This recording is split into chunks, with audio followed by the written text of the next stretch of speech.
لا قوة إلا بالله العلي العظيم. بسم الله الرحمن الرحيم.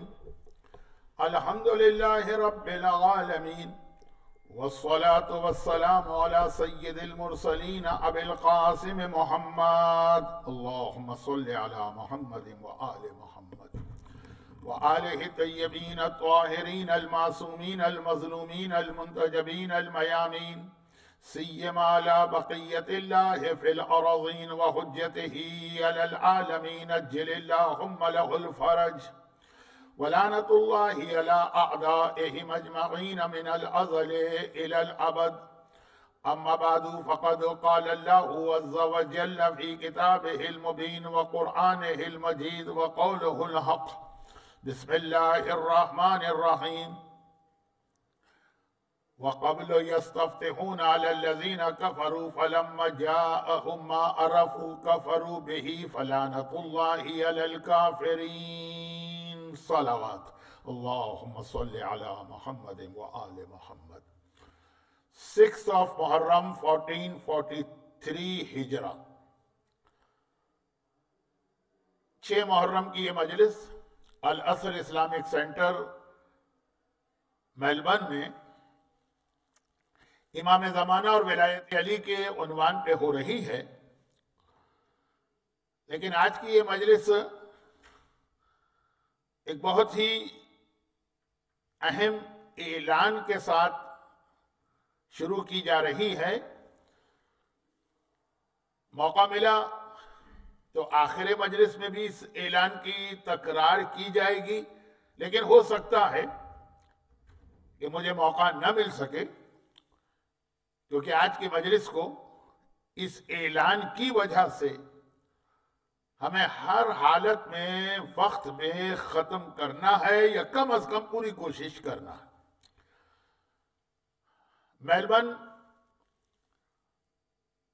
لاک ڈاؤن میں تھا اور پرانے اعلان کے مطابق تھرسڈے یعنی 9 محرم کی رات کو یہ لاک ڈاؤن ختم ہو رہا تھا، اور یہی ایکسپیکٹیشن تھی کہ 10 محرم یعنی عاشورے کا دن، جو آسٹریلیا کے اعتبار سے فرائیڈے یا جمعہ ہے،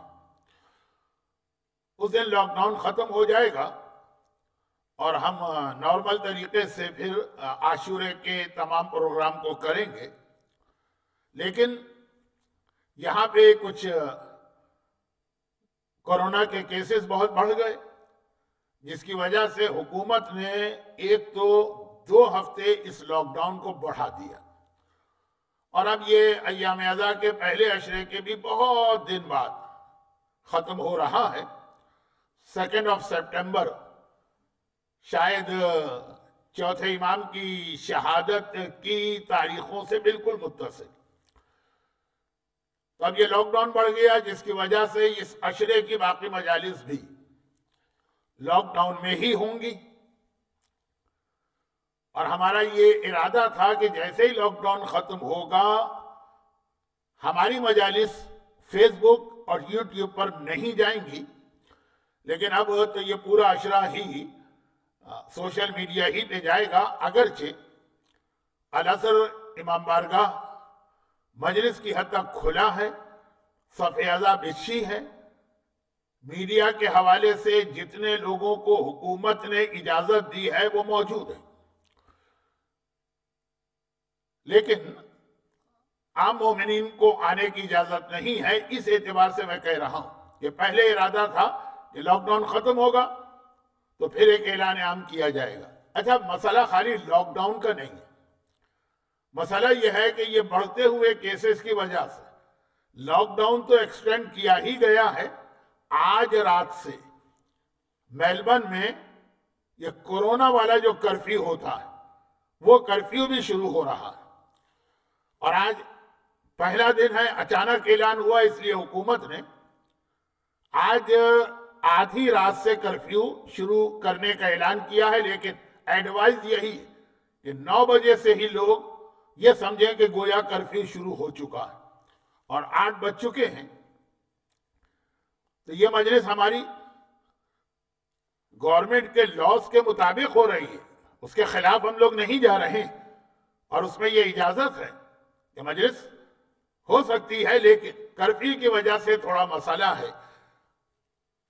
انڈیا اور پاکستان کے لوگ کرفیو سے وہ والا کرفیو نہ سمجھیں، لیکن کرفیو کا خلاصہ یہ کہ گھر سے کوئی آدمی باہر نہیں نکلے گا۔ اب یہ ساری میں نے تفصیل کیوں بتائی کہ آج اب سے تھوڑی دیر کے بعد کرفیو شروع ہو جائے گا 3 گھنٹے کے بعد، اور نیکسٹ ڈے یعنی کل سے سوئم کی مجلس تک یہ کرفیو بہت جلدی 9 بجے رات کو شروع ہوگا۔ اس لیے اب یہ اہم اعلان، بیکاز آف دس کرفیو کل سے ہماری مجلس کا ٹائم چینج ہو رہا ہے، اور 1 گھنٹے پہلے یہ مجلس شروع ہوگی۔ آسٹریلین ٹائم سے 7:45 پر آج کل مجلس شروع ہوتی ہے، 8 بجے میرا بیان ہوتا ہے سوز و سلام کے بعد۔ But from tomorrow till the last مجلس سیٹرڈے تک یہ مجلس 6:45 پہ شروع ہوگی تلاوت اور سوز و سلام سے، اور 7 بجے میرا بیان ہوگا۔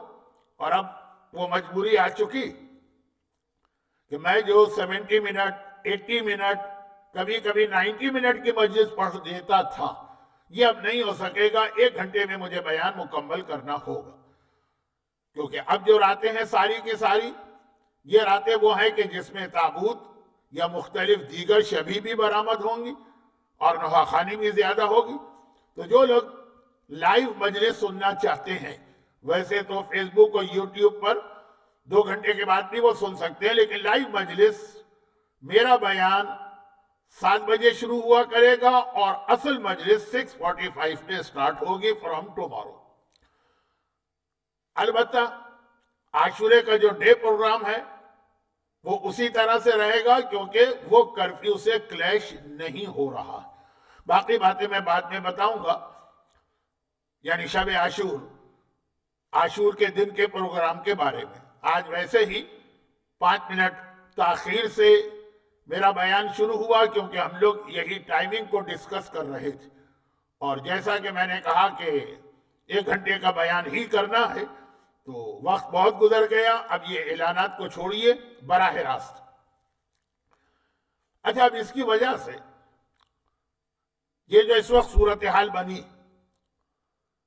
اس کی وجہ سے مومنین کرام کو جو واقعا ایک قسم کا شوق پہنچا ہے یا وہ صدمے کے عالم میں ہے، وہ یہ کہ ایام اضحیٰ کے پہلے عشرے میں بھی گھروں کی مجلسیں ہوتی ہیں مختلف تاریخوں میں، لیکن عشرہ ختم ہونے کے بعد تو لوگوں کی سالانہ مجلسیں ہوتی ہیں، لیڈیز کی بھی اور جینٹس کی بھی، گھروں کے اندر۔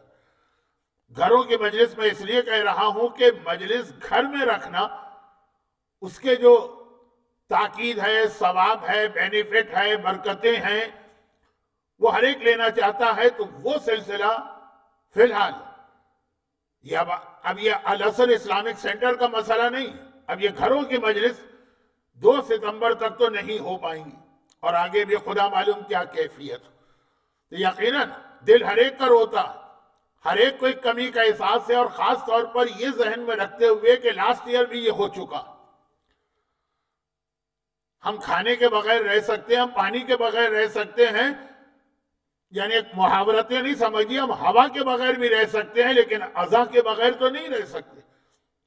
یہ ایک اللہ ہمارا امتحان لے رہا، اور یہ بھی ہم کو ٹیسٹ کیا جا رہا۔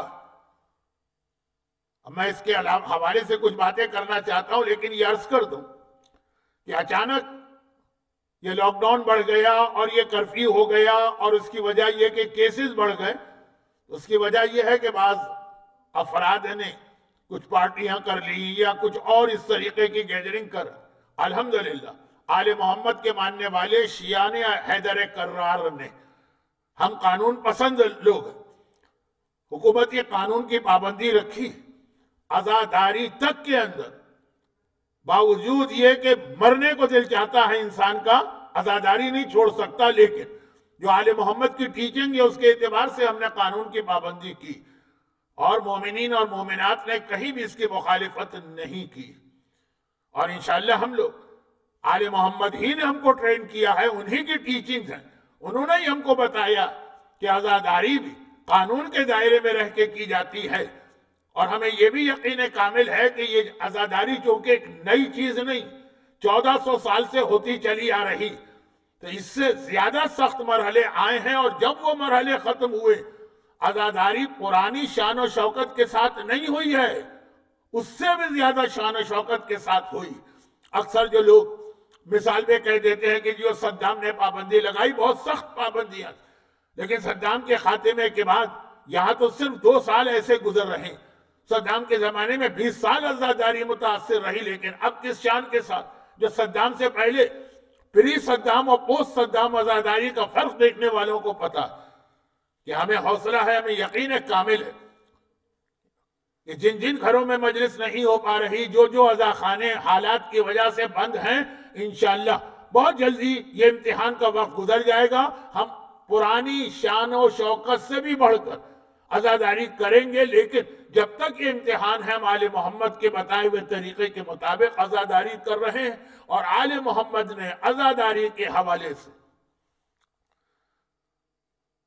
ہماری حکومت کو بھی، اس سے مراد صرف آسٹریلین حکومت نہیں ہے، شیعان حیدر قرار دنیا میں جہاں کسی حکومت کو بھی ہم سے یہ شکایت نہیں ہوگی کہ ہم قانون توڑ رہے ہیں اور لوگوں کی صحت کے لیے خطرہ بن رہے ہیں، اور آل محمد بھی یقیناً ہمارے اس جذبے کو دیکھ رہے ہیں۔ عزاداری کے حوالے سے آل محمد نے جو سب سے پہلا پیغام ہمیں دیا، 2 بہت اہم پیغام دیے ہیں، لیکن آج کی مجلس میں صرف پہلا پیغام وہ یہ دیا کہ عزاداری کا کوئی تعلق اس بات سے نہیں ہے کہ کتنے لوگ مجلس عزا میں یا جلوس میں شریک ہو رہے ہیں۔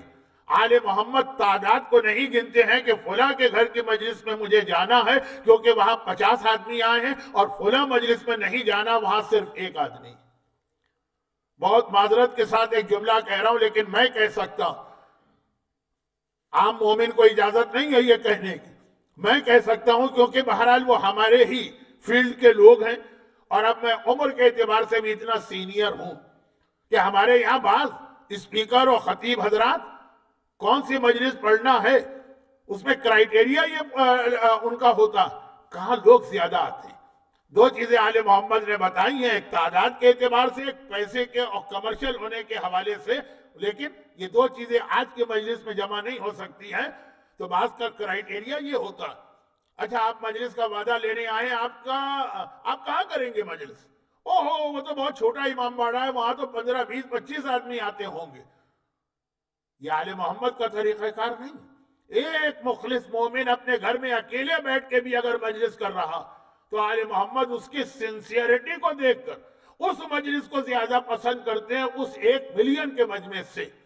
تو یہ جو ایک اصول میں نے پہلی دوسری مجلس میں عرض کیا تھا، یہ ذہن میں رکھیے گا، اور کوئی افسوس اس حوالے سے نہ ہو کہ ہماری مجلس قبول نہیں ہوئی، افسوس اس حوالے سے ہو کہ جو ہم چاہ رہے تھے جس انداز سے، جو ہر سال ایام عزا کے آخر میں کہتے بھی ہیں کہ مولا، یعنی جب کوئی پابندی نہیں ہو، فل فلیج عزاداری ہو رہی ہے، تب بھی ہم کہتے ہیں کہ مولا 2 مہینے ہم نے آپ کی عزاداری کی مگر حق تو ادا نہ کیا، جو مولا اللہ کے لیے کہتے تھے کہ پروردگارا میں نے تیری عبادت کا حق ادا نہ کیا، علی جیسا عابد۔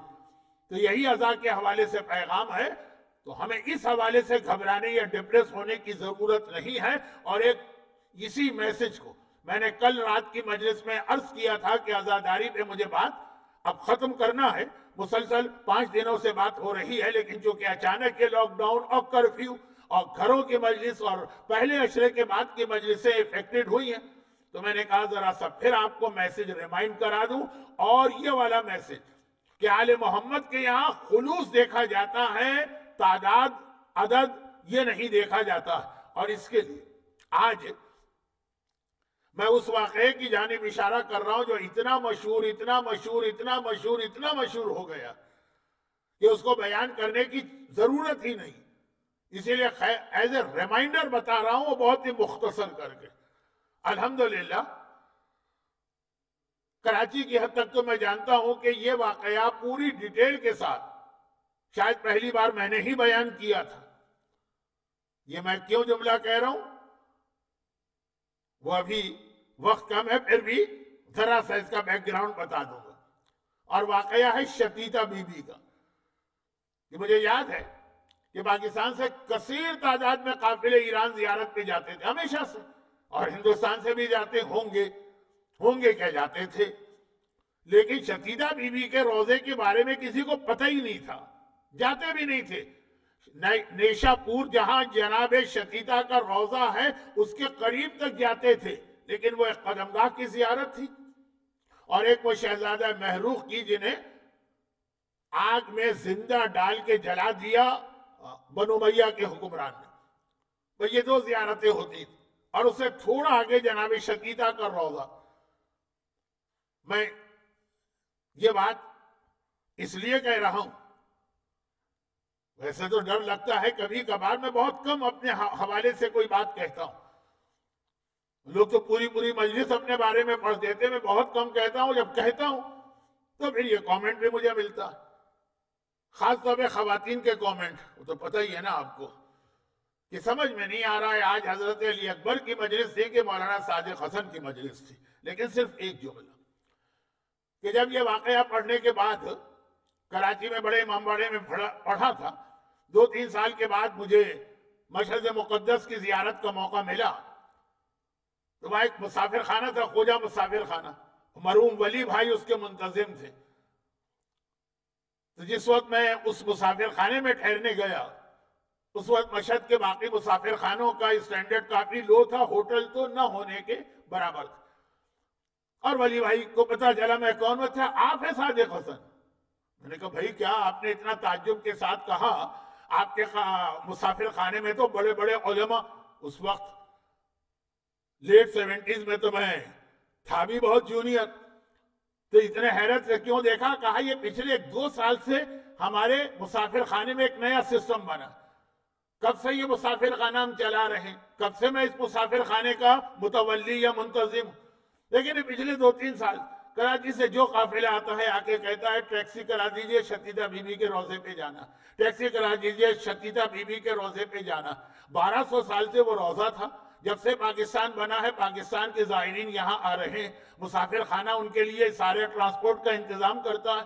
یہ شتیتا بی بی کا سلسلہ 2 سال سے، اب ہم 1 بار 2 بار 3 بار تو میں نے سن لیا، اور اب جو مسلسل لوگ آ رہے ہیں، کراچی والوں کی بات ہو رہی ہے، مجھے لاہور کا نہیں پتا، مجھے بمبئی کا نہیں پتا، مجھے ایسٹ افریقہ کا نہیں پتا، تو جس سے ہم نے پوچھا کہ بھئی یہ شتیتا بی بی کا آپ کو کیسے شوق ہوا؟ کہا وہ مجلس پڑھی تھی مولانا نے، اور اس میں ان کے پورے حالات کو بیان کیا گیا تھا، اس لیے میں نے ایک جملہ کہا کہ شاید کراچی کی حد تک پہلی بار یہ واقعہ اتنی ڈیٹیل سے میں نے پڑھا۔ اس واقعے کا اہم ترین میسج کیا؟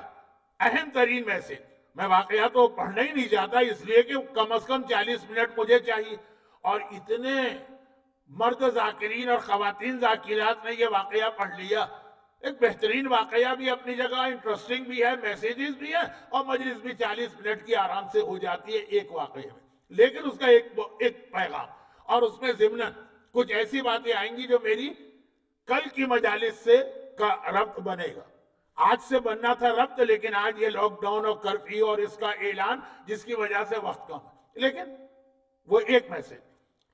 یہ واقعہ کس کا ہے؟ یہ واقعہ ہے محمد ابن ابراہیم، ابو جعفر محمد ابن ابراہیم نیشا پوری۔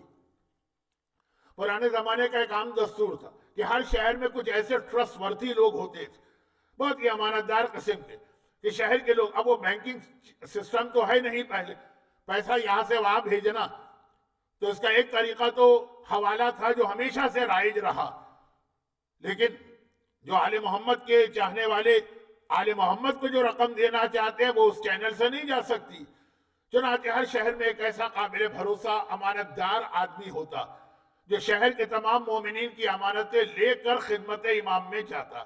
نیشا پور میں یہ ذمہ داری ابو جعفر محمد ابن ابراہیم نیشا پوری انجام دیتے تھے، چنانچہ اس سال بھی، جس سال کا یہ واقعہ ہے 149 ہجرہ ہونا چاہیے، یہ چلنے لگے، اور شہر کے لوگوں نے اپنا پورا خمس دیا، اور ایک سے ایک۔ اچھا آپ کو معلوم ہے کہ پیسے والا، آج کی رات ایسی رات ہے کہ یہ بات کہتے ہوئے اچھا نہیں لگ رہا، لیکن پھر بھی بات سمجھانے کے لیے، خدا جب حسن دیتا ہے نزاکت آ ہی جاتی، جہاں پیسہ آتا ہے وہاں ایروگینس آ ہی جاتا ہے، وہاں گھمنڈ آ ہی جاتا ہے، وہاں غرور آ ہی جاتا ہے، وہاں آدمی پراؤڈی ہو ہی جاتا ہے۔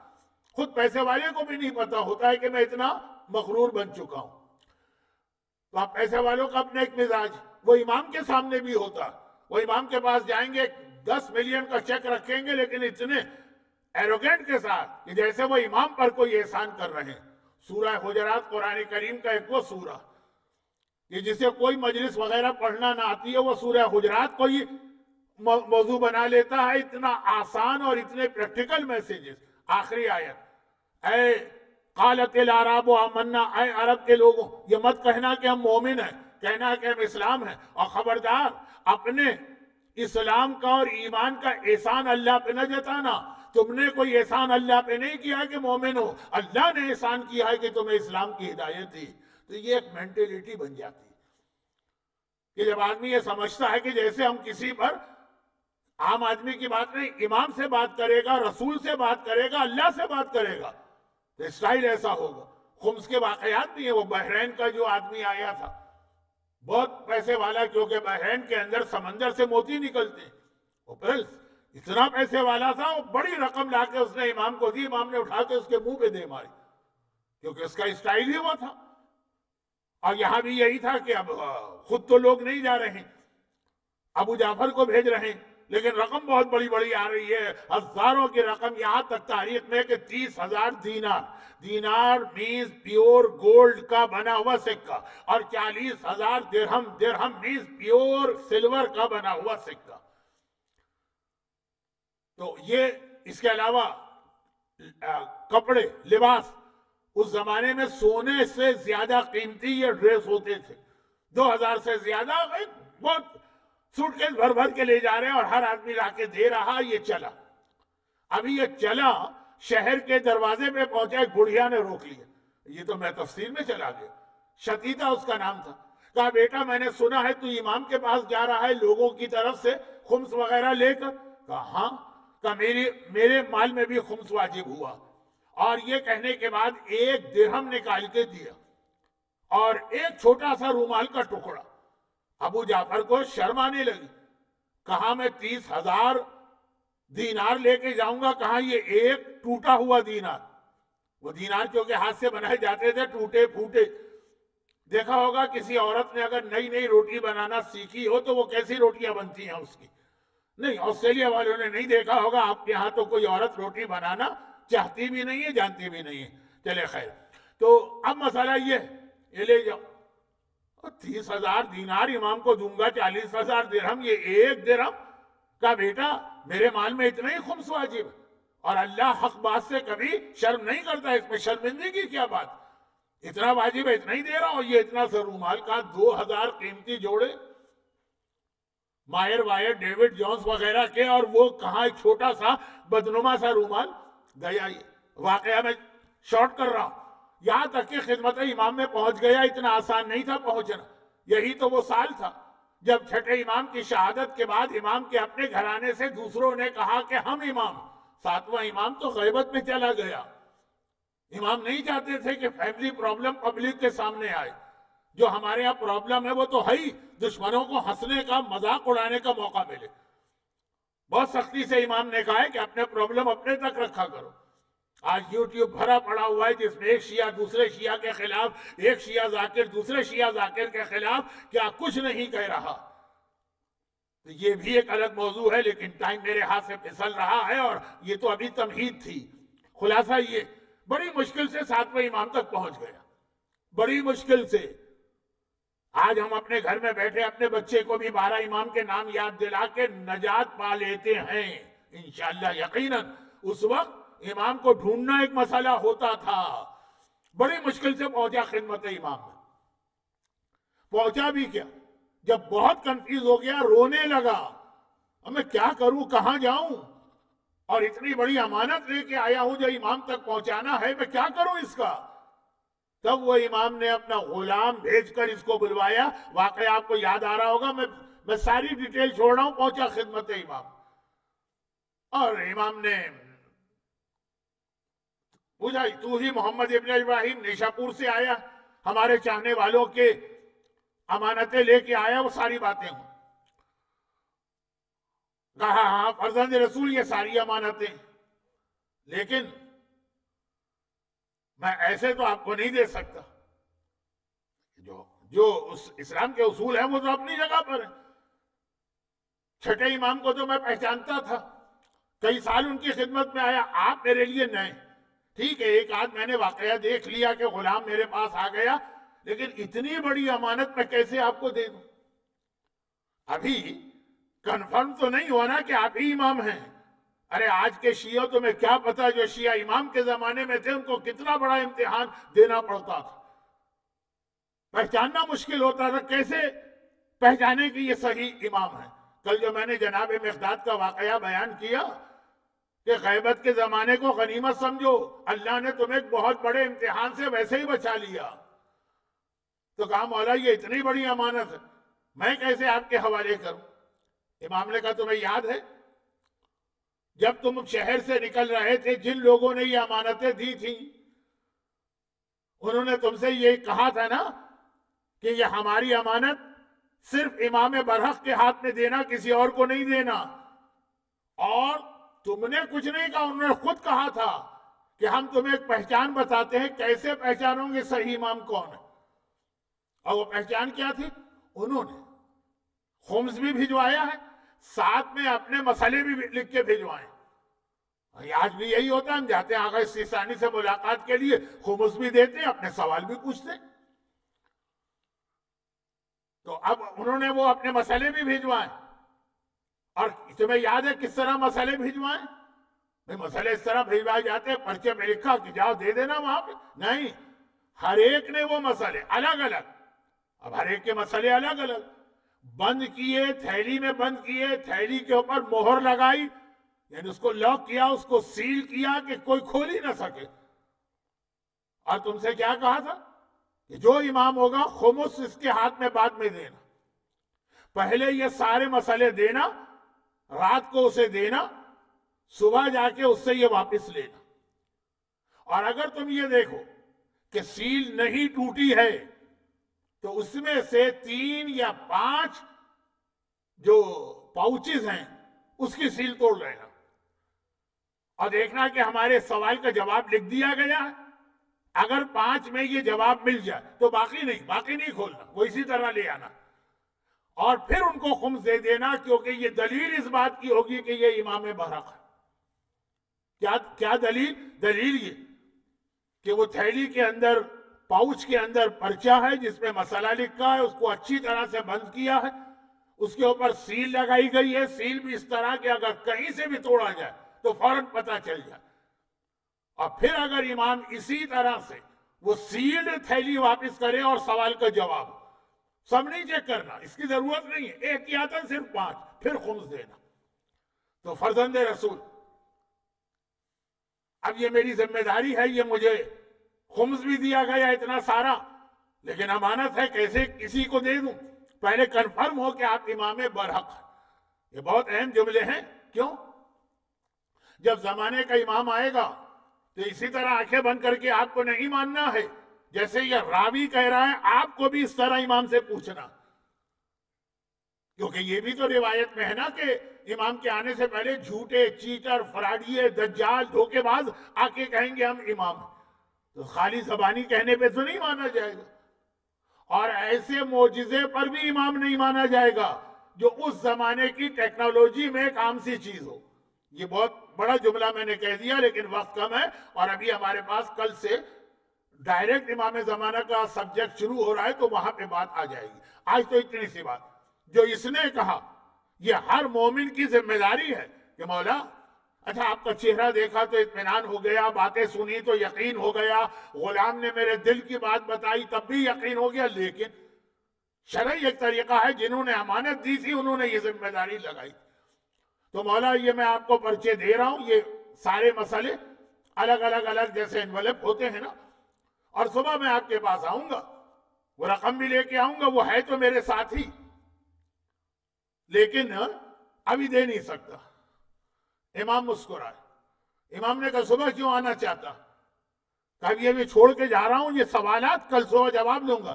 امام نے کہا جو تجھ سے کہا گیا اس کے حساب سے اس میں سے 3 یا 5 تھیلیاں کھول کے دیکھ لے. ابھی تو تو نے میرے حوالے بھی نہیں کی, میں نے ہاتھ بھی نہیں لگایا. ہر پرچے پر اس کے مسئلے کا جواب آلریڈی لکھا جا چکا. اس سے بڑا تمہیں اور کیا معجزہ چاہیے؟ ان لوگوں نے بھی کہا تھا کہ امام کے پاس رات کے وقت یہ پرچہ چھوڑنا, صبح آ کے لینا. اور یہاں تو ابھی امام نے ہاتھ بھی نہیں لگایا. یہ سارے پرچے اس کی جیب میں پڑے ہیں یا اس کے سامنے رکھے ہیں, جو اس کے پاس ایک بڑا سا تھیلا. کہا کھولو, جو تم سے کہا گیا نا کہ 5 انویلپ کھولنا, کھولو اسے اور چیک کرو. آلریڈی سب کے اوپر اس کے جوابات آ چکے ہیں.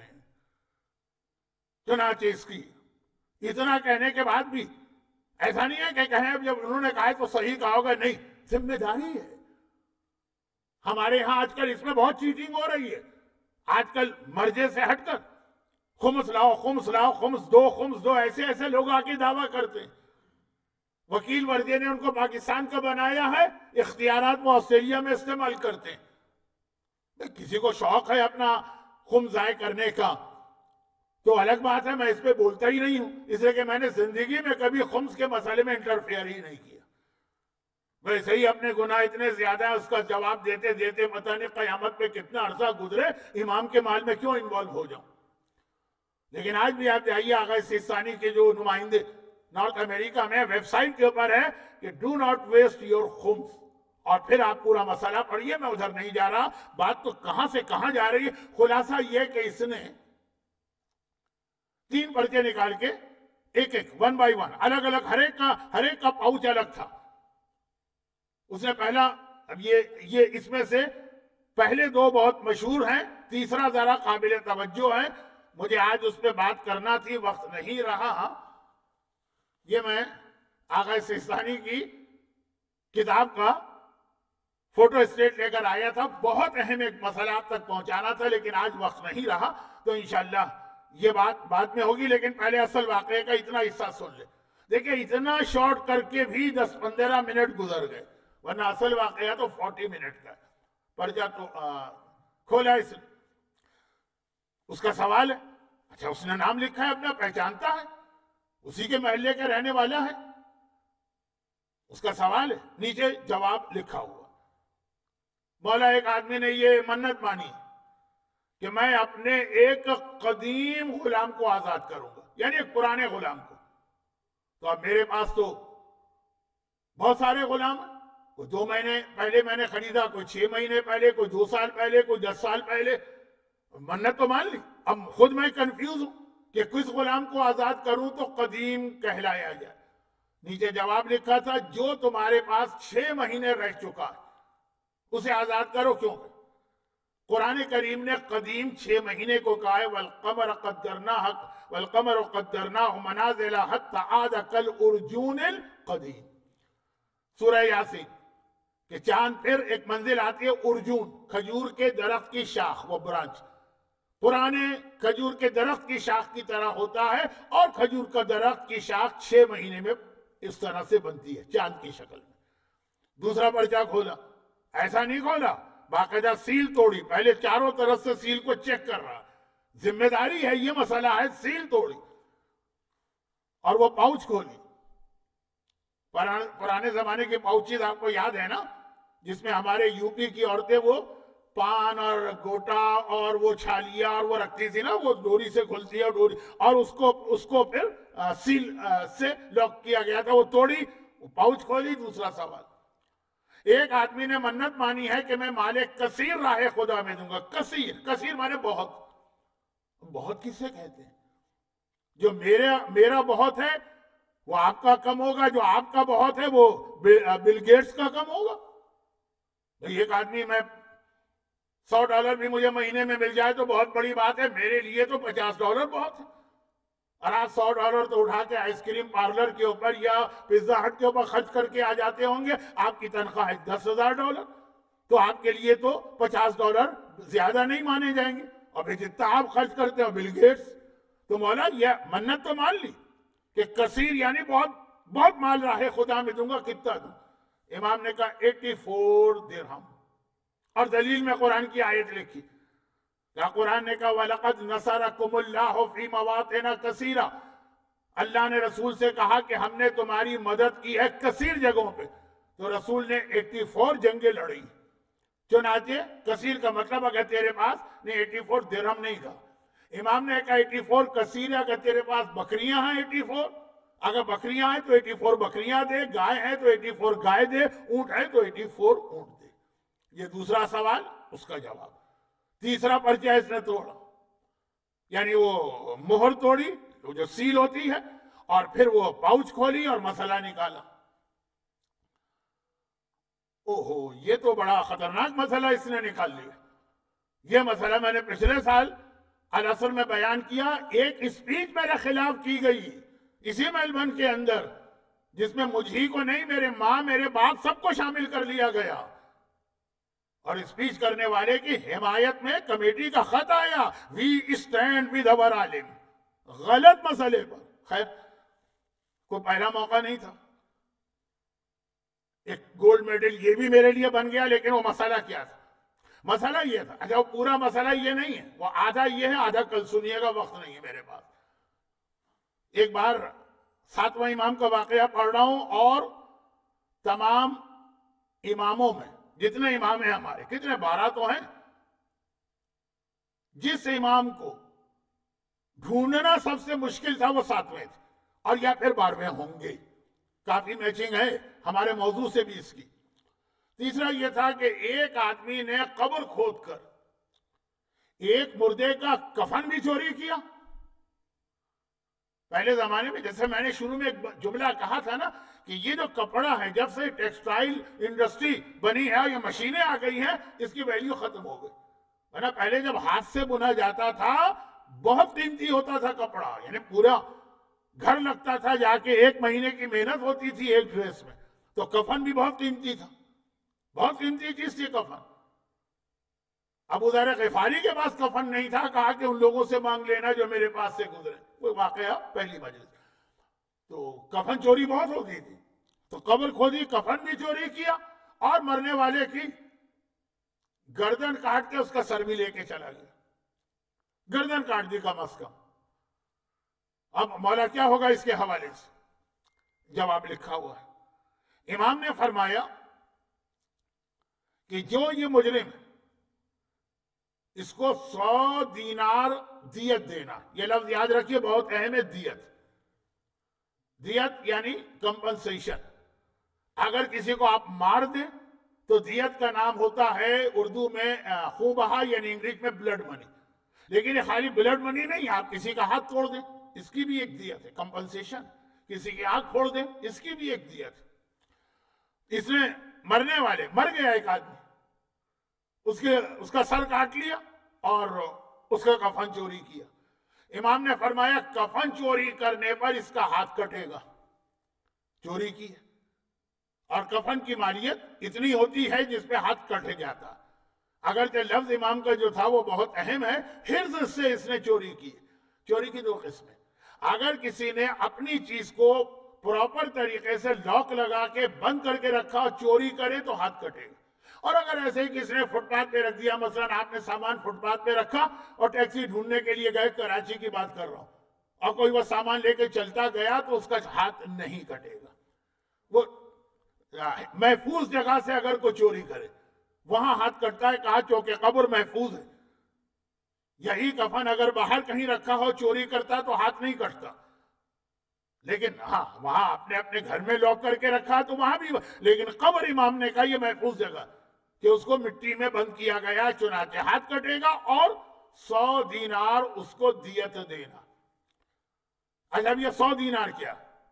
یہ وہ ہے جو میلبرن سے لے کے بمبئی، اور بمبئی سے لے کے لاہور، اور لاہور سے لے کے حیدرآباد دکن، اور حیدرآباد دکن سے لے کے لکھنؤ، اور لکھنؤ سے لے کے کراچی، اور کراچی سے لے کے دبئی، اور دبئی سے لے کے لندن، اور لندن سے لے کے نارتھ امریکہ۔ یہ آج مسئلہ بہت پیش آ رہا ہے، بہت زیادہ، اور اسی پہ توجہ آپ کو دلانا تھی۔ اتنا وقت میں نے آج، واقعہ ویسے دلچسپ تھا کیونکہ اس کا تعلق اس بات سے ہے کہ امام کو پہچانو گے کیسے؟ انتظار تو کر رہے ہو کہ مولا ظاہر ہوں، پہچانو گے کیسے اگر وہ آ گئے؟ پھر ایک جملہ دوہرا دوں آج کی مجلس کا، اگر رسول یہ بتا کے جاتے کہ جب آ کے کوئی کہے کہ میں امام ہوں تو وہ امام ہی ہوگا، کوئی یہ جھوٹا دعویٰ کر ہی نہیں سکتا۔ اللہ نے کسی کی زبان میں طاقت نہیں رکھی تو ٹھیک تھا، جو آ کر کہے امام ہے وہ سچا ہوگا۔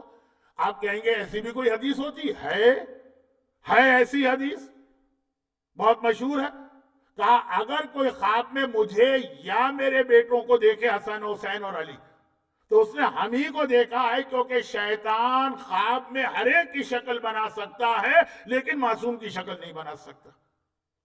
بالکل یہی حدیث، خواب میں اگر تم نے معصوم کو دیکھا تو وہ ہم ہی ہیں، شیطان میں یہ طاقت ہی نہیں ہے کہ ہماری شکل بنا سکے۔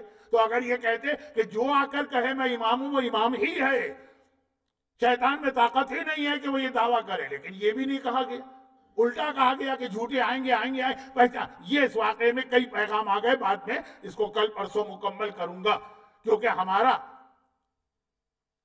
جو اہم ترین فریضہ ہے، ڈیوٹی، اس کو ہم ادا ہی نہیں کر رہے۔ انتظار تو کر رہے ہیں امام کا، یہ نہیں پہچان رہے کہ آخر امام کو ہم کیسے ریکوگنائز کریں گے۔ خیر، تو یہ بات پوری ہو جائے، یہ بہت اہم مسئلہ۔ امام نے کہا کہ اس نے مردے کا سر کاٹا، تو اب وہ تو ویسے ہی مردہ ہے۔ جب بلڈ منی یہ ہوتی ہے کہ آپ کسی کو قتل کریں تو اس کا آپ کمپنسیشن، وہ تو ویسے ہی مر چکا ہے، اس کی کیا بلڈ منی؟ امام نے کہا یہ مردہ، یعنی اس کی روح نکل گئی۔ اسلام میں جو ماں کے پیٹ میں بچہ ہوتا ہے، جب تک اس میں روح نہ پڑے، اس وقت تک اگر وہ بچے کو کوئی آدمی گرا دے، نقصان پہنچائے، جو عربی میں کہتے ہیں اسقاط الجنین، ایبورشن ہو جائے، مسکریج ہو جائے، وہ بچے کی دیت اسلام نے رکھی ہے 100 دینار، جب تک روح نہ پڑے۔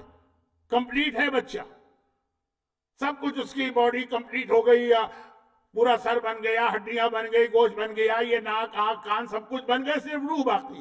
کہا یہ اور مردہ سیم ہے، مردہ بھی پوری ڈیڈ باڈی کمپلیٹ ہے، صرف روح نہیں۔ تو جو اس کی دیت ہے 100 دینار، وہ اس کی دیت۔ جب یہ تیسرا جواب بھی دیکھا کہ نہیں مولا، اب باقی نہیں دیکھنا، معلوم ہے کہ آپ امام، یہ لیجیے۔ یہ کہے کہ وہ ساری رقم اور وہ سارے کپڑے دیے امام کو، یہ آخری جملے میں ایک جملہ بھی مجھے کہنا ہے، لیکن پہلے یہ واقعہ پورا دے دیے۔ امام توجہ بھی نہیں دی، وہ رکھتا گیا امام کے سامنے، غلام ایک کونے میں کرتا چلا گیا، سب کچھ اس نے دے دیا۔ امام اس طرح اس کو دیکھ رہے ہیں جیسے ابھی کوئی چیز باقی۔ گھبرا گیا وہ، مولا میں نے اپنی ذمہ داری پوری کر دی ہے، میں نے جتنا مجھے شہر والوں نے دیا تھا وہ سارا کا سارا خمس آپ تک پہنچا دیا۔ امام نے کہا شتیتا کو بھول گیا؟ جو شتیتا تجھے ملی تھی اور اس نے بھی تو کچھ خمس بھجوایا تھا۔ اب کہا ہاں مولا یاد آ گیا، لیکن وہ تو میں ہمارے ساتھ پہلے بہت ہوتا تھا، اب نہیں ہوتا ہے۔ جب ایک زمانے میں عزت تھی ہماری تو بہت یہ ہوتا تھا، ابھی بھی ہوگی عزت، لیکن ہم نے خود منع کیا۔ وہ کیا؟ کہیں گئے مجلس پڑھنے کے لیے، اشرام پڑھا، یا کبھی کبھار انگلینڈ اور دبئی وغیرہ میں تو مہینہ بھر رہنا پڑتا ہے، 10 دن یہاں اس امام باڑے میں 10، اب چلے واپس۔ وہ اس وقت ٹریولنگ کے یعنی 1 مہینے کے اسٹے کے بعد سامان بہت ہو جاتا ہے۔ حج اور زیارت میں بھی یہی سامان بہت ہو گیا، پیکنگ کی جاتی ہے، بڑی مشکل سے سوٹ کیس بند ہوتے ہیں۔ جن کے یہاں ٹھہرے ان کے بچوں کو بلا کے سوٹ کیس پہ کہتے ہیں بھائی بیٹا جمپ کرو، کودو تاکہ کسی طرح یہ زب لگ جائے۔ یہ سارے مرحلے ہوتے تھے۔ اب یہ لے کے پہنچے ایئرپورٹ پہ، معلوم ہے ایک مومن آ گئے، مولانا وہ بڑی مشکل سے آفس سے 1 گھنٹے کا بریک لے کے آ رہا ہوں، تو کیا قیامت آ گئی؟ کہا نہیں پتا چلا، آج آپ جا رہے اتنے بجے فلائٹ ہے، میں آپ کے لیے گفٹ لے کر آیا۔ ارے بھائی اتنی مشکل سے بچے کدوا کے تو ہم نے یہ سوٹ کیس بند کیے، اب یہاں کوئی جگہ ہی نہیں ہے۔ وہ کہا نہیں مولانا یہ بہت میرا تحفہ ہے اور لینا پڑے گا، ہم سوٹ کیس کھولنے کو تیار نہیں۔ اب وہ لے کے آئے تو ہم نے کیا کیا بھائی، سوٹ کیس نے اوپر کی زپ کھولی اور اسی کے اندر وہ چیز ڈال دی اور کہا ٹھیک ہے گھر جا کے آرام سے دیکھیں گے کیا۔ تو یہ اکثر یہ ہوتا ہے جب پیکنگ ویکنگ ہو جائے اور کوئی آپ کو کوئی چیز دے تو جو چیز بھی آپ کے سامنے نظر آئی آپ نے اسی میں وہ چیز رکھ دی، ورنہ پیکنگ کا ایک طریقہ، اس نے درہم ایک طرف پیک کیے تھے، دینار ایک طرف پیک کیے تھے، کپڑے ایک طرف پیک کیے تھے، الگ الگ سوٹ کیس۔ تو اب تو شتیتا نے دیا تھا، شہر کے دروازے پر تھا، اتنی معمولی سی چیزیں تھی، میں نے لے تو لی تھی، لے کے اسی سامان میں کہیں رکھ دی تھی۔ اب یاد ہی نہیں آ رہا. کوئی بڑی رقم ہوتی تو یاد آ جاتا. تو جیسے ڈالر دو $5 یہ سب اگر گھر میں گر جائے تو آدمی کو یاد بھی نہیں آتا. یاد تو نہیں. پاکستان میں ماسیاں آتی ہیں, ان کی آمدنی کا بڑا ذریعہ یہ بھی ہوتا ہے. جھاڑو لگاتی ہیں, کبھی یہاں سے کوئی نوٹ مل گیا, کبھی وہاں سے کوئی نوٹ مل گیا, تو جو معمولی رقم. تو خلاصہ یہ ہے کہ مولا یہ 20,000 30,000 دینار کی تھیلیاں تھیں, کئی تھیلیاں, بہت ساری. 10-40 ہزار درہم کی تھیلیاں تھیں, بہت ساری. یاد امام نے کہا وہ دیکھو جو مخصوص ایک تھیلی ہے نا, وہ 2 بھائیوں نے جو بھیجا تھا, 2 بھائی, اس کے اندر تم نے وہ 1 درہم ڈال دیا تھا اوپر ہی. ہاں یاد آ گیا, جا کے دیکھا تو اوپر وہ درہم رکھا ہوا. اور وہ جو بلخ کے رہنے والے, بلخ, اب یہ آج کل بہت بلخ کا نام آ رہا ہے نا, مزار شریف سے بالکل ملا ہوا بلخ. تو جو بلخ کے رہنے والے تھے, مومن نیشا پور میں آئے تھے, شفٹ ہوئے تھے, ان کے کپڑے جس میں تھے خمس والے, اس میں تم نے رومال ڈالا تھا. مولا یاد آ گیا. جو امام نے بتایا, ابھی دیکھا بھی نہیں یہ تھیلیوں کو, ہاتھ بھی نہیں لگایا, اور بتا دیا. وہ 2 چیزیں نکال کے دی امام نے, دونوں چیزیں لی, بوسا دیا, غلام کو بلایا اور کہا کہ جو میرے گھر کا کھانا پینا بنتا ہے نا, تو جس پیسے سے خریدا جاتا ہے, یہ 1 درہم جا کے اس میں رکھ دے, اس سے میرے گھر کا کھانا پکے گا. یعنی میں جو کھانا کھاؤں گا وہ اس 1 درہم سے کھاؤں گا. اور یہ جو رومال کا ٹکڑا ہے نا, جہاں میرا کفن تیار ہے, یہ جا کے اس کے اندر رکھ دے, کہ جب میں مروں تو میرے کفن میں یہ شتیتا کے کا رومال بھی ہو. اور خالی یہ نہیں کہا, غلام مجھے ایگزیکٹ فیگر یاد نہیں ہے, 30 دینار شاید کہے تھے یا 40, وہ لے کر آؤ. اور اس کے بعد یہ کہا کہ جا کے شتیتا کو یہ دے دینا, کہنا 19 دن تم زندہ رہو گی, جس دن راوی پہنچے گا. روزانہ 1 درہم خرچ کرے اور باقی سے اپنے کفن دفن کا انتظام کرے.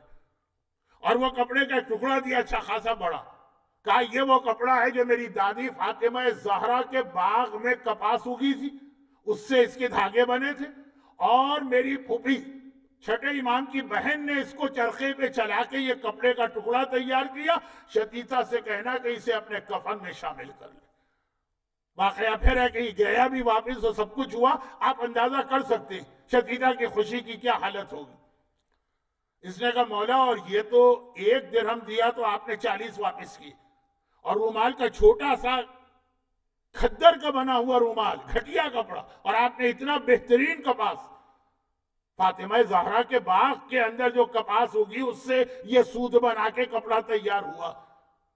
معصومہ کا ہاتھ لگا ہے, معصوم کی بہن کا ہاتھ لگا, وہ آپ نے دیا. تو جو باقی جو 40,000 اور 30,000 دینار دیے اور یہ 2,000 جوڑے دی, کہا کہ جیسی نیت شتیتا کی تھی ویسی نیت کسی کی نہیں تھی. اور تمہیں پتہ بھی چل جائے گی خرابی, اور بعد میں خرابی پتہ بھی چل. وہ جب پیسے والوں میں غرور ہوتا. امام نے اس واقعے میں پیغام یہ دیا کہ 30,000 درہم والا پیچھے رہ گیا, شتیتا کا 1 درہم خلوص والا تھا, وہ سب پہ حاوی آ گئے. 2 پیغام ہیں اس کے اندر. امام کے یہاں کوالٹی دیکھی جاتی ہے, کوانٹیٹی نہیں.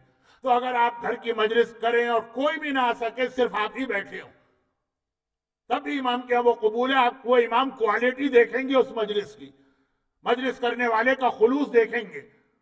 تو یہ کووڈ ہو یا کورونا ہو یا کرفیو ہو یا لاک ڈاؤن ہو یا اور کوئی مسئلے ہوں, آپ کو کوئی افسوس اس حوالے سے نہیں کرنا پتہ نہیں امام نے قبول کیا کہ نہیں کیا. لیکن ایک پیغام تو یہ کہ ایسا قبول کیا جس کی سب سے حقیر چیز تھی, اسی کو سب سے زیادہ امام نے ترجیح دی, کیونکہ اس کی نیت سب سے اچھی تھی. اور دوسرا وہ بھی پیغام ساتھ میں ہے جو میں اکثر کہتا رہتا ہوں, کہ امام صرف ہمارا امتحان لیتے ہیں, ورنہ ہمارے خمس سے امام کو کوئی فائدہ ہے, ورنہ ہماری زکوٰۃ سے امام کو کوئی فائدہ ہے, ورنہ ہمارے چندے سے امام کو کوئی فائدہ ہے, ورنہ جو ہم کسی امام باڑے میں یا کسی شبی کے ساتھ جا کے بطور تبرک کچھ پیسے ڈال دیتے ہیں, اس سے امام کو کوئی فائدہ ہے؟ کیا اس سے امام کا گھر چل رہا؟ کیا امام ہمارے اس پیسے کا؟ وہ تو صرف ہمارا جذبہ دیکھتے, جو ہم دیتے ہیں اس کے بعد آخرت کو چھوڑیں, اس دنیا میں ہی امام 40 گنا بڑھا کے واپس کرتے. کسی کو ہاتھ کے ہاتھ دے دیں گے اگر شتیتا جیسا جذبہ. اور کسی کو اپنی آئندہ زندگی میں اتنا ملے گا کہ وہ خود حیران ہوگا کل مقداد والے واقعے کی طرح، بے اسباب متعددہ، ایسی جگہ سے وہ حیران ہوگا یہ کیوں مل رہا، یہ اس لیے مل رہا، تم نے خمس باقاعدگی سے نکالا، تم نے زکوٰۃ ایمانداری سے دی ہے، تم نے مجلس کے یا امام باڑے کے ڈونیشن باکس میں پوری سچائی کے ساتھ، کسی کو دکھانے کے لیے نہیں، کسی ایڈورٹائز کے لیے نہیں، امام کے نام پہ کچھ دیا۔ وہ مانگتا اس لیے نہیں ہے کہ وہ محتاج ہے، وہ مانگتا اس لیے کہ اس سے بڑھ کے ہم کو دینا چاہتا ہے۔ تو امام کے نام پہ جو آپ خرچ کریں یہ آدھی بات ہے۔ بس میں اختتام کی جانب جا رہا ہوں، اس لیے کہ کرفیو تھوڑا سا ٹائم ہے ابھی ہمارے پاس، کل نہیں ہوگا۔ یاد رکھیے، میں اعلان کو ریپیٹ کر رہا ہوں کہ اگر کوئی بعد میں لیٹ جوائن کر رہا کہ آسٹریلیا کے اس شہر میلبرن میں جہاں العصر اسلامک سینٹر میں یہ اشرا ہو رہا، آج رات سے کورونا کے کیسز بڑھنے کی بنا پر لاک ڈاؤن بھی ایکسٹینشن ہو گیا ہے اور کرفیو بھی لگ گیا ہے آج رات سے۔ پورے دن کا نہیں ہے، یہ رات 9 بجے سے صبح 5 بجے تک کا کرفیو۔ تو کل سے فرام ٹومورو 7 محرم کی مجلس سے لے کے 11 محرم کی مجلس تک ہماری مجلس 1 گھنٹے ارلی شروع ہوگی، یعنی 6:45 پہ تلاوت، سوز و سلام، 7 بجے میرا بیان، اور چونکہ 9 بجے کرفیو ہے تو 8 بجے میرا بیان ختم ہوگا تاکہ شبی برآمد ہو، نوحہ ہو، اور جو میڈیا ٹیم یہاں پہ آئی ہے وہ کرفیو کا ٹائم شروع ہونے سے پہلے اپنے گھر پہنچ جائیں۔ تو کل سے آپ خیال رکھیے گا، اگر آپ کو لائیو مجلس سننا ہی ہے، کہ ٹائمنگ بالکل بدل رہے ہیں، میرا بیان کل سے 7 بجے آخر تک، کیونکہ میلبرن کی حکومت یعنی وکٹوریا کی اسٹیٹ گورنمنٹ آلریڈی اعلان کر چکی ہے کہ 2 ستمبر تک یہ صورت رہے گی۔ تو خلاصہ یہ کہ یہ تو ہوا مسئلے کا ایک پہلو۔ 2، اور خلوص کے ساتھ 2 امام کے نام پہ پھر دیکھو کتنا ملتا۔ کوالٹی کو چیک کرنا، کوانٹیٹی پر اتنی توجہ نہ دینا۔ اور امام اس لیے نہیں مانگتے ہیں کہ امام کو محتاج ہیں، وہ ہم کو دینا چاہتے ہیں۔ لیکن امام کے نام پہ 2 یہ ایک چیز ہے، اور دوسرا بھی اس کا پیغام ہے کہ امام کے نام پہ مت دو کا کیا مطلب ہے؟ مت لو۔ امام کے نام پہ دو، یہ فائدہ۔ امام کے نام پہ مت لو، جو تم گیو اینڈ ٹیک۔ کب؟ اگر کہیں سے تمہارے پاس مال حرام آ رہا۔ امام کے چاہنے والے کی سب سے بڑی خصوصیت جو بتائی گئی، جو پیغمبر نے اپنے حدیث میں بیان کی، شب معراج کی حدیث یاد کر، جو چھٹے امام نے اپنی حدیث میں بیان کی، جب پوچھا گیا مولا جعفری جعفری ہر طرف شور ہے، جعفر کے ماننے والے، آپ کسے کہتے ہیں جعفری؟ آپ کسے کہتے ہیں؟ اور جو 10ویں امام نے ارشاد فرمایا، تینوں کا خلاصہ ہے، ایک جملہ کہا، 2 چیزیں، عقل حلال اور صدق مقال۔ یہ ہمارے شیعہ کے خاص بات۔ وہ جب پیٹ میں کوئی چیز لے جائے گا حلال ہوگی، ورنہ نہیں چاہیے اس کو، نہیں لے گا، ہاتھ بھی نہیں لگائے گا۔ بھئی بڑا پروفٹ ہے اس کے اندر، شراب کا بزنس کر لو نا، بڑا پروفٹ ہے اس کے اندر، فلاں کمپنی کے شیئر خرید لو جو گیمبلنگ کرتی ہے، نہیں چاہیے ہمیں۔ حلال اور صدق مقال، مقال یعنی قول، زبان ہمیشہ سچ بولے۔ اچھا، پیغمبر کے یہ الفاظ نہیں تھے، یہ چھٹے امام کے الفاظ سے جو میں نے پڑھے، پیغمبر کے تھے کہ میں نے معراج کے سفر میں جنت دیکھی، تو جنت میں ان لوگوں کو پایا جو 2 چیزوں کو حرام سے بچاتے تھے، زبان کو اور پیٹ کو۔ پیغام وہی۔ اور آخری بات سن لیجئے، اس لیے کہ بہت زیادہ وقت ہو گیا، ایک آخری جملہ۔ میدان کربلا میں آقا حسین فوج یزید سے مخاطب ہو کے کہہ رہے ہیں، میں تمہیں کتنا ہی سمجھاؤں، تم لوگوں پہ اثر نہیں ہوگا۔ کیوں اثر نہیں ہوگا؟ امام نے یہ نہیں کہا کہ تم یزیدی ہو، کہا اس لیے اثر نہیں ہوگا، لقد ملئت بطونکم من الحرام، تمہارے پیٹ حرام سے بھرے ہوئے۔ جب پیٹ حرام سے بھر جائے تو آدمی یزیدی بنتا۔ اور جو ابھی مردے کا سر کاٹنے کا مسئلہ امام نے بتایا نا، یہ مسئلہ خالی سنی سنائی بات نہیں، میں پرسنل نالج رکھتا ہوں، لیکن چونکہ ہم جیسوں کو اسلام کا حکم ہے کہ اگر لوگ آ کے تم سے مسئلے پوچھیں تو اس کو ممبر پہ اس طرح بیان نہ کرو کہ کوئی خاندان یا کوئی خاص شخصیت جو ہے وہ اسپیسیفائی ہو. تو میں نے ایک عام سی بات کہی کہ یہ والا مسئلہ، یہ حرام میلبرن سے لے کے لکھنؤ سے لے کے حیدرآباد سے لے کے لاہور سے لے کے کراچی سے لے کے بمبئی سے لے کے لاس اینجلس تک مومنین کرام کی ایک قابل ذکر تعداد. ایسا نہیں اکا دکا ہے، اکا دکا کو میں ممبر کا موضوع کیوں بناؤں، اس میں مبتلا ہے. اب یہ کل بتاؤں گا. میری جیب میں ساری دلیلیں ہیں. یہ دلیلیں کیوں لایا میں، میری عادت نہیں، پچھلے سال کی اس خوفناک بمباری کی وجہ سے، جو ایک مسئلہ شرعی بتانے کی بنا پر، جس میں یہ پیغام واضح کرنا تھا کہ کربلا میں آقا حسین یزیدیت سے ٹکرائے، لیکن یہ کہہ کر کے تم حرام کھا رہے. دیکھیں یہ بے حیا فوج ہے. اس سے اگر کوئی ایسی بات کہی جائے نا تو وہ ایسا ہی بے حیائی کا جواب پلٹ کے دیتے ہیں. بھئی حبیب ابن مظاہر نے کہا نماز پڑھنے تو کیا جواب ملا؟ فائدہ کیا ایسی نماز کا، تمہاری نماز قبول نہیں. حسین نے کہا کہ تم لوگوں کے پیٹ حرام سے بھرے ہوئے ہیں، پلٹ کے یہی کہتے کہ ہم سے کہہ رہے ہو تو تمہارے ماننے والوں کے پیٹ بھی تو حرام سے بھرے ہوئے ہیں. طریقہ یہی ہوتا ہے. مثلا میں اگر کسی سے کہہ دوں کہ دیکھیں وہ آپ کی بیٹی بے پردہ گھر سے باہر نکل رہی ہے، پلٹ کہیں گے مولانا آپ کی بیٹی بھی تو بے پردہ گھر سے نکل رہی ہے. یہ مومنوں کی بات کر رہا ہوں، وہ یہ تانا دیں گے اگر واقعا میری کوئی بیٹی بے پردہ ہو. تو جو یزیدی ہیں، ایک نے بھی پلٹ کے یہ نہیں کہا کیونکہ کہنے کی ہمت نہیں تھی. پتہ تھا کہ حسین اور حسین کے ماننے والے مر جائیں گے، حرام نہیں کھائیں گے. چنانچہ میدان کربلا میں کسی بچے نے بھی نہیں کہا، کسی بچے نے بھی نہیں کہا کہ ماموں بہت پیاس لگ رہی، چچا بہت پیاس لگ رہی. یزید کی بات مان لیجئے نا، کیونکہ وہ کھانا اور پانی جو یزید کی بات ماننے کے نتیجے میں ملے گا اس سے بڑا حرام کوئی نہیں. ایک بچے تو معصوم ہوتے ہیں نا، وہ تو کہہ سکتے ہیں. ایک نے بھی نہیں کہا، بلکہ ہمارے پاس تو یہ واقعات آتے ہیں کہ جسے مثلا زندگی سے بہت پیار ہونا چاہیے، پورا آدمی قبر میں پاؤں لٹکائے بیٹھا ہے، مرنے کے لیے تیار.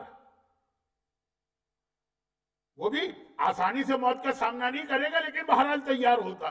جوان آدمی جس کی زندگی ابھی شروع ہوئی. وہ جناب قاسم کا جملہ ہر ایک کو یاد ہے، وہ کل کی مجلس میں آئے گا، کل جناب قاسم کا تذکرہ. مگر آج جو میں کہہ رہا ہوں وہی بات، حق. بھوکا رہنا ہے رہیں گے، پیاسا رہنا ہے رہیں گے. ارے بھوک اور پیاس کیا ہے، اگر مرنا ہے تو مرنے کے لیے تیار. کربلا کا راستہ ہے، قافلہ چل رہا ہے، دوپہر کا وقت ہے، حسین اپنے خیمے میں ہے. ایک بار ہلکی سی نیند آ گئی، جسے انگریزی میں نیپ کہتے ہیں. اکبر باپ کے خیمے میں موجود ہے. حسین نے ایک بار آنکھ کھولی اور کہا انا للہ و انا الیہ راجعون. شہزادہ اکبر نے پلٹ کے پوچھا کہ بابا یہ نیند سے اٹھ کر کلمہ استرجاع، اس آیت کا نام ہے کلمہ استرجاع، یعنی اللہ کی طرف واپس جانے والی آیت. بابا یہ نیند سے اٹھ کے انا للہ پڑھنا؟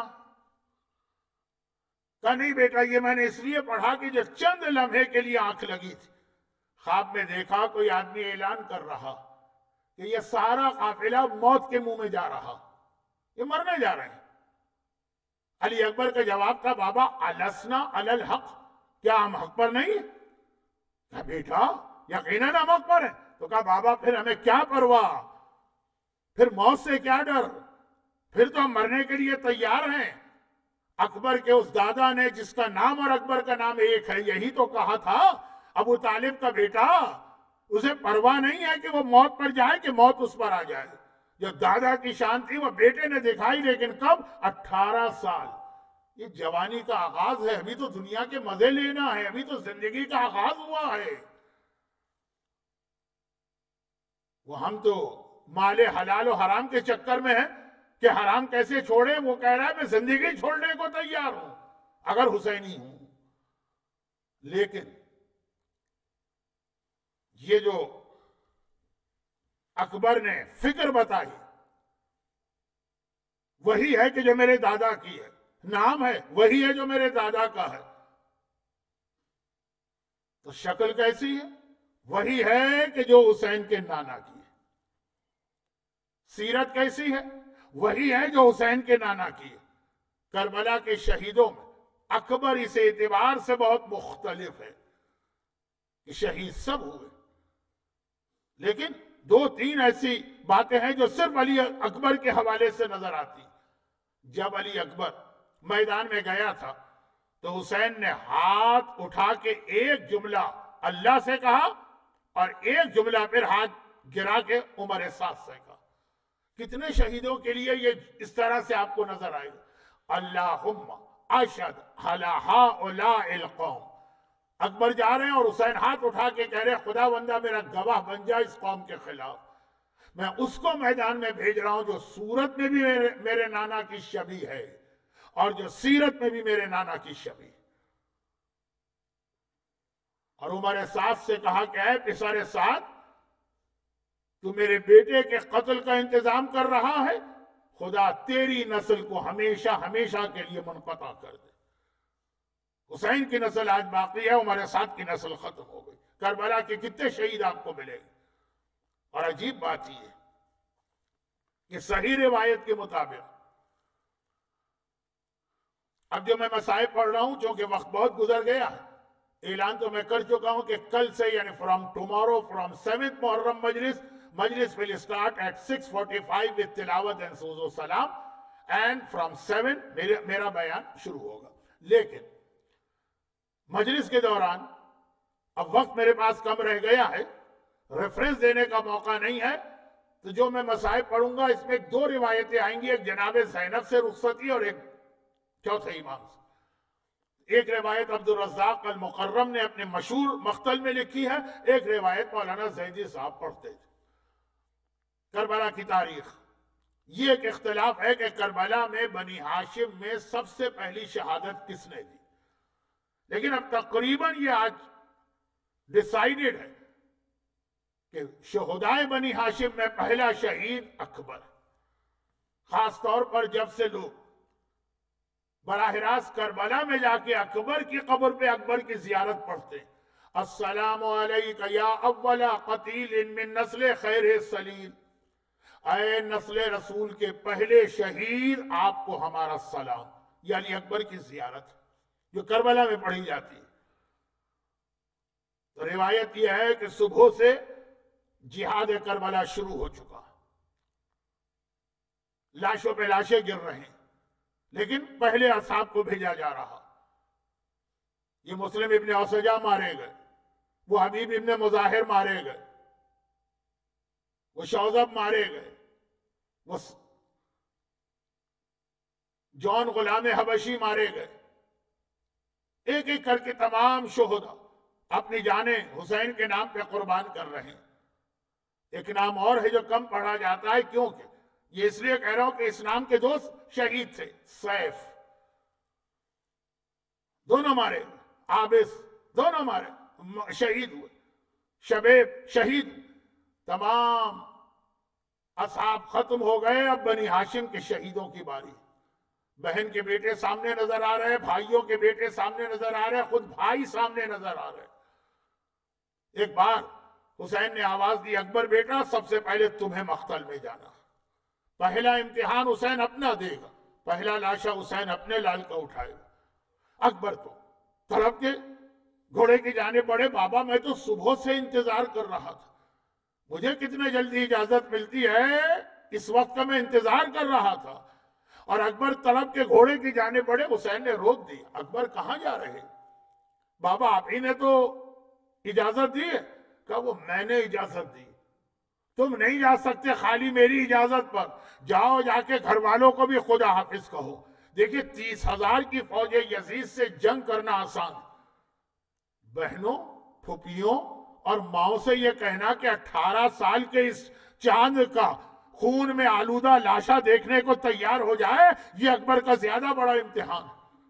سوچتے ہوئے چلے، کیسے ماں سے کہوں گا ماں تیرا اکبر مارا جا رہا؟ ماں بہرحال کتنی ہی بلند رتبے کی ہو، ماں ماں ہے۔ آپ حضرات مرد ہیں، آپ اندازہ ہی نہیں کر سکتے جو ماں کی ممتا، اور اکبر جیسے کی ماں، کیسے ماں کو یہ خبر دوں کہ میں مرنے جا رہا ہوں؟ پریشانی کے عالم میں جانا بھی ضروری ہے، بابا نے حکم دے دیا۔ ام لیلہ کے خیمے میں داخل ہوئے تو ایک عجیب منظر دیکھا۔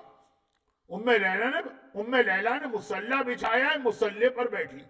ظہرین کی نماز تو ہو چکی تھی، مغربین میں تو ابھی بہت دیر باقی، یہ کون سی نماز کا وقت ہے جو اماں مصلی پہ بیٹھ گئے؟ ایک مرتبہ کا اماں یہ مصلی پر کس لیے؟ کہا بیٹا تیری ماں نے ایک منت مانی کہ جتنے جلد میرے اکبر کا لاشا آئے گا میں 2 رکعت شکرانے کی نماز پڑھوں گی۔ ملے گی ایسی کوئی ماں؟ ام لیلہ کا یزید سے فرسٹ کزن کا رشتہ، کہا کہ بس میرے دل میں یہ خیال ہے کہ ایسا نہ ہو میرا اکبر میدان میں پیچھے ہٹ جائے، لوگ کہیں کہ چونکہ ماں کا رشتہ تھا یزید سے اس لیے بیٹے نے صحیح معنی میں جنگ نہیں کی۔ اکبر نے مسکرا کے کہا اماں تو نے تو میرا سب سے بڑا مسئلہ حل کر دیا، میں تو سوچ رہا تھا کیسے تجھے الوداع کہوں۔ اور لیلہ کہتی ہے اکبر بیٹا تو جلدی جا، میں تیرے لاشے کا انتظار کر رہی ہوں تاکہ اپنی منت کو بڑھاؤں۔ اور اکبر چلے، لیکن اب اکبر کا اس سے بڑا امتحان، اکبر کو زینب نے پالا، بچپنے سے اکبر زینب کے پاس رہے، حسین اور زینب کا گھر دیوار ملا ہوا تھا، اکبر زیادہ وقت زینب کے پاس تھے، زینب کے پاس سوتے تھے، کھانے کا انتظام زینب کرتی تھی، اکبر کو جو ضرورت پیش آتی تھی زینب سے وہ سوال کیا کرتے تھے۔ اب اس ماں سے زیادہ محبت کرنے والی پھوپھی کیسے جا کر کہوں کہ تیرا اکبر مرنے جا رہا ہے؟ پھوپھی کے خیمے میں گئے، کس طرح بات کی جائے؟ یہ وہ عبدالرزاق المقرم نے جو روایت لکھی، دیکھا کہ پھوپھی زینب زمین پہ بیٹھی، اکبر نے جا کے پھوپھی کی گود میں سر رکھ دیا۔ 18 سال کا جوان جسے بیٹے سے زیادہ محبت سے پالا، زینب کو پیار آ گیا، اکبر کے بالوں میں انگلی سے کنگھی کرنے لگی۔ اکبر بیٹا اس وقت کیسے آیا؟ کہا پھوپھی اماں اس وقت مجھے ایک مسئلہ پیش آ گیا، وہ مسئلہ پوچھنے آپ کے پاس آیا ہوں۔ زینب نے کہا بیٹا ہر چیز کا ایک وقت ہوتا ہے، یہ کوئی مسئلہ پوچھنے کا وقت تو ہے نہیں، جہاد کربلا اپنے پیک پر ہے، یہ مسئلہ پوچھنے کا وقت تو ہے نہیں۔ کہا نہیں پھوپھی اماں یہ مسئلہ تو اسی وقت پوچھنا ہے اور آپ ہی سے پوچھنا، جب سے ہوش سنبھالا ہے جو پوچھا آپ سے پوچھا۔ کہا اچھا بیٹا جلدی سے پوچھ لے۔ اکبر نے کہا پھوپھی اماں اتنا بتا دیجئے، آپ کا رتبہ زیادہ ہے یا میری دادی فاطمہ زہرا کا رتبہ زیادہ؟ وہ کربلا میں ماں کا نام سننا تھا، زینب سے برداشت نہ ہوا، ایک بار تڑپ کے کھڑی ہو گئی۔ اکبر 18 سال کا جوان ہو کے کیسا بچوں جیسا سوال کر رہا؟ ارے کہا فاطمہ زہرا جیسی شہزادی، میں تو ان کی ایک کنیز کے برابر ہوں۔ اکبر نے کہا تو اماں پھوپھی اماں اگر یہی بات ہے نا تو آپ ایک کام کریں، آج اپنے بیٹے کو فاطمہ کے بیٹے پہ قربان کر دیں۔ آج زینب تڑپ کے رہ گئی۔ اکبر کسی اور طرح سے مجھے تیرے مرنے کی خبر ملتی تو شاید تیری پھوپھی بھی مر جاتی، مگر کس طرح سے اکبر نے کہا آج فاطمہ کے لال پہ اپنے لال کو قربان کر دے، جا بیٹا میں نے تجھے خدا حافظ کہا۔ کربلا میں اکبر واحد شہید ہے کہ فوج یزید کہتی ہے کہ ہم یہ دیکھتے ہیں کہ وہ خیمہ گاہ سے باہر آنا چاہتے ہیں، پردہ اٹھتا ہے پھر پردہ گر جاتا ہے، پردہ اٹھتا ہے ایسا لگتا ہے اکبر باہر آ رہے ہیں، پھر پردہ گر جاتا ہے۔ کیوں؟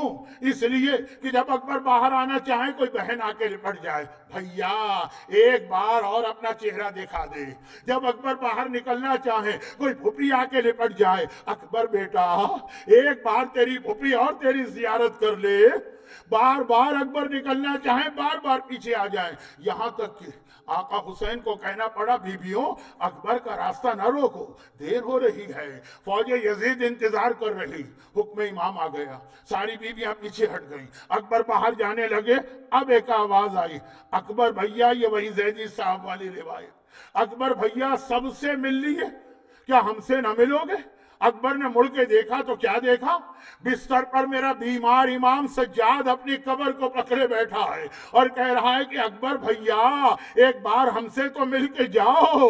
اکبر پلٹ کے آئے، بھائی نے بھائی کے گلے میں باہیں ڈالی، خدا معلوم کیا باتیں کی، اور اب اکبر چلے، گھوڑے پہ سوار ہوئے۔ ابھی گھوڑا آگے بڑھا تھا کہ حسین ایک دعا خدا سے کی، اللہم اشہد علی ہؤلاء القوم، اور ایک بد دعا عمر سعد کو دی۔ اکبر گھوڑے پہ بیٹھے ہوئے آگے بڑھ رہے ہیں کہ ایک بار ایسا لگا کوئی میری سواری کے پیچھے پیچھے چل رہا، مڑ کے دیکھا کون؟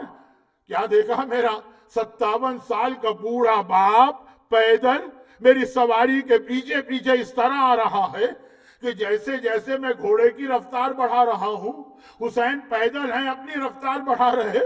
جوان بیٹا بوڑھے باپ کو اس حالت میں دیکھا، تڑپ گیا، گھوڑا روک لیا، ہاتھ جوڑے، بابا اس طرح تو میں دشمن کے سامنے نہیں جا سکتا اگر آپ میری سواری کے پیچھے چلیں گے۔ عجیب جملہ، کس کے لیے جملہ کہا ہے حسین؟ اور کوئی شہید کے لیے کہا؟ اکبر تیرا کوئی جوان بیٹا نہیں ہے، اس لیے تجھے نہیں پتا تیرے بوڑھے باپ کے دل پہ کیا گزر رہی ہے۔ اکبر نے کہا لیکن بابا میں کیسے میدان جنگ میں جاؤں؟ بات مختصر کرتا ہوں، بہت وقت ہو گئے۔ رونے کے لیے صاحبان اولاد اکبر کی جوانی ذہن میں لائیے، یہی کافی ہے، بیان کی بھی ضرورت نہیں۔ حسین تلہ زینبیہ قریب میں ایک ٹیلہ ہے، اس پہ جا کے بیٹھ گئے۔ اکبر گھوڑے پہ آ کے بیٹھ گئے، گھوڑے پہ سوار ہوئے۔ حسین قریب ایک ٹیلہ ہے، اس پہ جا کے بیٹھ گئے۔ تلہ زینبیہ کے بالکل پیچھے خیمہ گاہ ہے۔ زینب خیمہ گاہ کے دروازے پہ آ کے کھڑی ہو گئی، اور خیمہ گاہ کے اندر ام لیلہ کا خیمہ ہے۔ ام لیلہ اپنے خیمے میں مسلح پہ جا کے کھڑی ہو گئی۔ یہ گھوڑے پہ ہیں، وہ ٹیلے پر ہیں، وہ در خیمہ ہیں، وہ مسلح پر ہیں۔ اکبر کی نگاہیں فوج پر ہیں، حسین کی نگاہیں اکبر پر ہیں، زینب کی نگاہیں حسین پر ہیں، لیلہ کی نگاہیں زینب پر ہیں۔ ایک عجیب منظر بن گیا۔ اب کیا بتاؤں، فاتح خیبر کے پوتے کا جہاد ہے، میدان خندق کے فاتح کا جہاد ہے۔ فوج یزید علمانو الحفیظ پکار اٹھی، میرے پاس جہاد اکبر بیان کرنے کا وقت نہیں۔ تھوڑی دیر گزری، ایک بار اکبر کلیجے میں برچھی کھا کے گھوڑے سے زمین کربلا پہ گرے، حسین ٹیلے سے گرے، زینب در خیمہ پر گری، لیلہ شکر کے سجدے میں گری، شکر للہ، خداوندہ تیرا شکر ہے میری کمائی کام آ گئی۔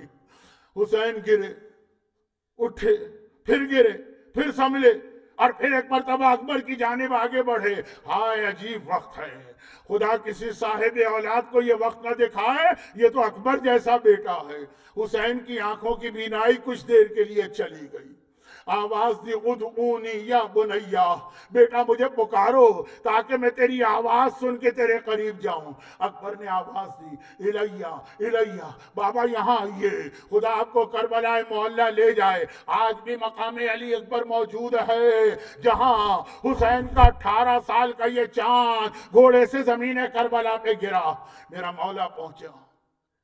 عجیب منظر دیکھا، خدا کسی بوڑھے باپ کو یہ منظر نہ دکھائے۔ اکبر کا بہتا ہوا خون پہلے نظر آیا، اور پھر اکبر کا زخمی جسم، اس طرح سے اکبر زمین کربلا پہ ہے، یہ دونوں ہاتھ سینے پہ رکھے ہیں، ایڑیاں رگڑ رہے ہیں۔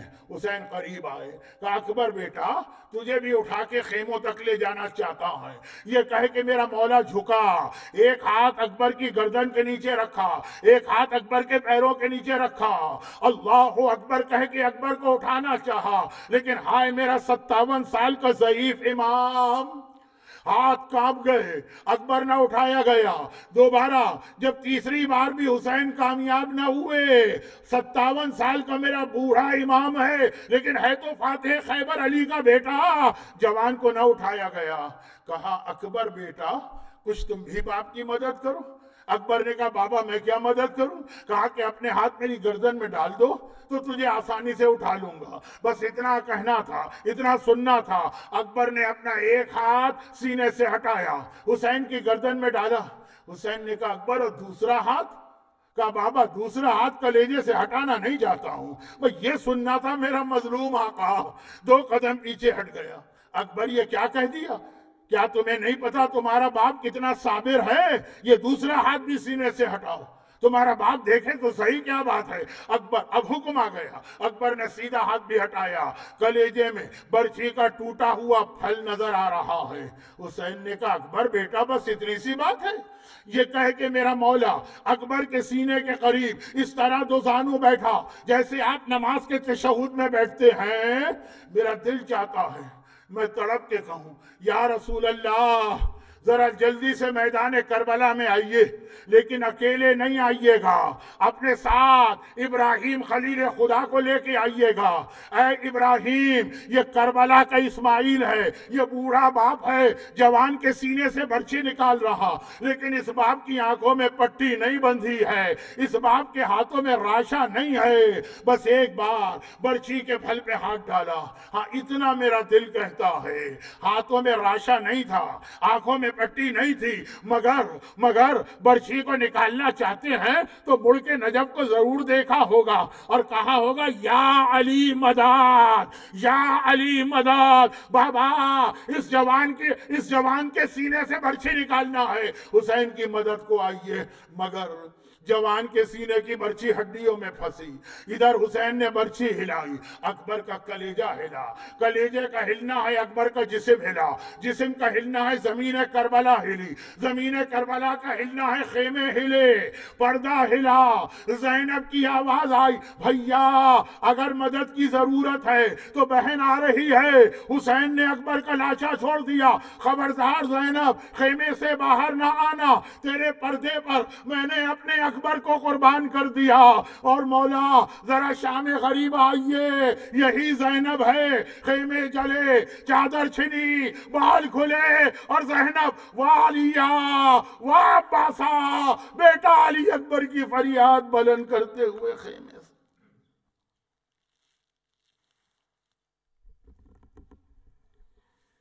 کہتے